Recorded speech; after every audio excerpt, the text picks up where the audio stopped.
Hello there, Drew Hanish of Whiskey Lore, and time for another whiskey tasting. Today doing a tasting of Dunvilles PX Cask. This is just Pedro Jimenez Cask, finished, meaning that it was in a ex-bourbon first. This is a 20-year-old whiskey, 55% alcohol by volume. There you can see the Dunvilles brand. And interestingly enough, you'll see that they spell whiskey with a EY.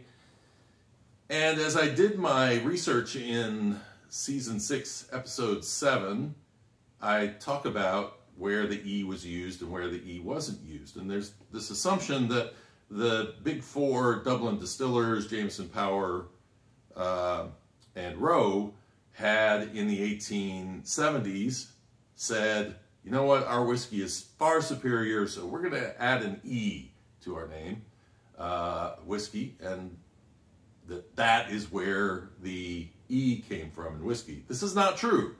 I did all the research on it. You can hear my findings in that episode.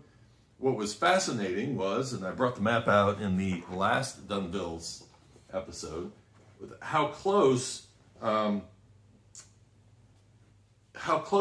Scotland is to Ireland. So close, in fact, that the people at Lefroy and Lagavulin talk about on a clear day seeing the Giant's Causeway and where the Bushmills distillery is in Ireland. That is, they are not that far apart from each other.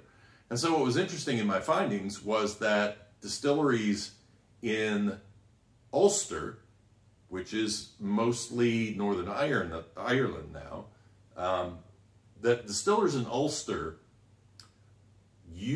would normally follow whatever Scotland was doing.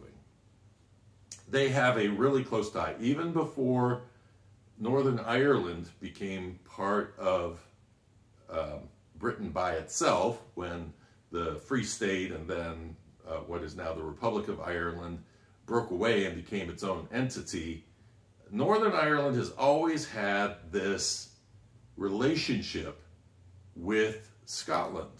And so it has, as I found, it was evenly split there for a little while between using an E and not an E. But then after a while, it went to where they really weren't using an E. And if you see on the podcast episode I did for this week's Whiskey Lore Stories, you will see that there are two bottles sitting there side by side. One is the current Dunvilles bottle, and the other one is the historic Dunvilles bottle, which was done by Royal Irish Distillers, which was the company that went out of business on their own because they just wanted to take their profits and go home. And you'll notice that they spell whiskey differently now versus then. And that is because Ulster by that time really was to the point where they were spelling whiskey without an E. So, but Dunvilles, Echlinville, they said, you know what, we just decided to go ahead with the E since it's kind of the popular thing these days. I get it, kind of like tradition. I'd love to see them go back. But honestly, what I discovered in my own research about the E blew me away because I had no idea, especially United States. You know, we just assumed that the E was supposed to be there, but there was a period of time there where it really wasn't. And England, another interesting case, because England basically went from probably inspiring the United States to use the E to all of a sudden pulling the E back and starting to do what Scotland is doing. So it's interesting to see how all that's very, very complex, all of this movement and trying to keep up with all of that.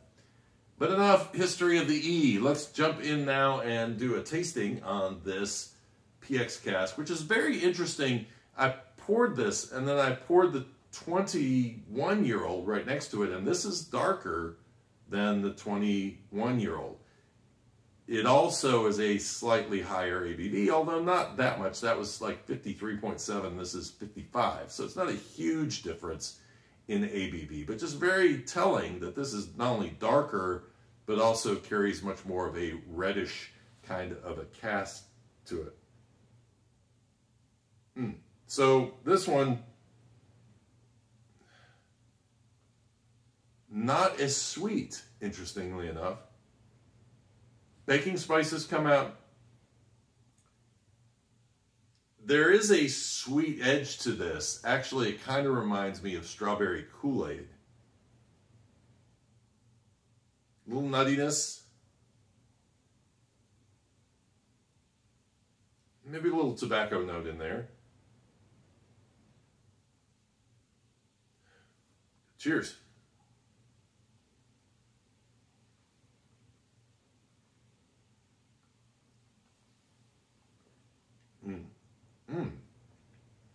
Oh, there's a raisin, plum. You know what's interesting is all the stuff that I expected to get out of the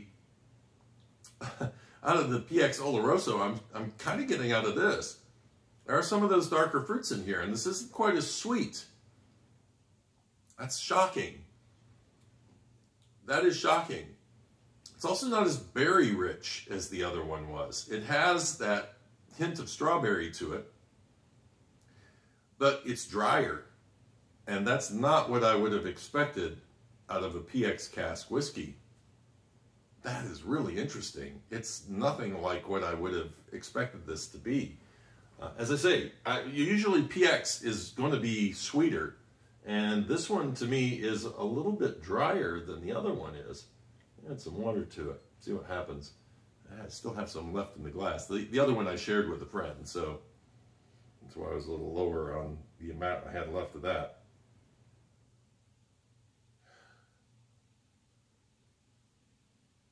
More of the wood notes coming out. Ah, that's a tough sniffer right there. Everything's very subtle.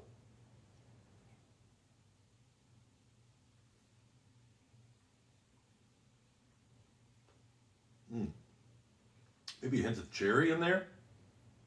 The thing is, this reminds me, yeah, now the dark fruit's a little less. This reminds me more of what I got out of GlenDronach 21, in that it was very subtle. It takes a lot to kind of dig in there and get it. Maybe a hint of rhubarb all of a sudden coming through there. Interesting. Yeah, the flavors I don't really expect out of this. Now the berry is coming back on the finish, and I am getting the hints of berry, and there's a warming spice in my throat that is kind of what I sometimes peg as like a gingery kind of a note. I'm trying to see if there's any like clove or... Not really. Now there's sweet notes in there, but they are subtle. They are not aggressive. Oh, like citrus. I'm trying to catalog through my brain what kind of smell should I potentially be pulling out of this. But everything is just really, really, really light. Very blended together. It may be too subtle in a way for me. It's tough because if you're going to go buy a bottle of this, you really would like to know that it's going to hit your palate and be just what you want. Because I don't think they sell these for under 200 pounds a bottle, which with the exchange rate, you know, we're talking $250 or more for a bottle of whiskey. So you definitely want to have some kind of really nice experience out of it. And to me, and that's my whole thing with the Parliament GlenDronach 21, it's like, man, I have a better experience with the 15-year-old than I do with the 21. Why would I spend all hundreds of dollars for something when I could spend 100 and get the 15? Excuse me. I'm supposed to do videos right after you eat lunch. This is what I've heard. Yeah, I don't know. Interesting. Well, there you have it. It is the Dunvilles 20-year-old PX Cask. A good whiskey, but I mean, honestly, I don't know. It's of the three that I tried, that is probably my least favorite out of the three, because it just doesn't, there's nothing really prevailing in terms of a flavor that just draws me into it. It's almost settled me out of the game. Hope you enjoyed this video. Have you had Dunvilles before? How much would you spend on a bottle of whiskey?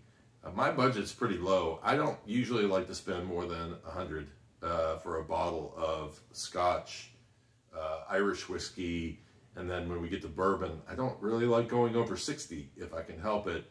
And if I'm going to buy those, then they're going to mean that my purchases are going to be very curved for the weeks or months ahead. So again, if you enjoyed the video, give me a like, subscribe if you'd like to see more of these, and until next time, cheers and Slainte.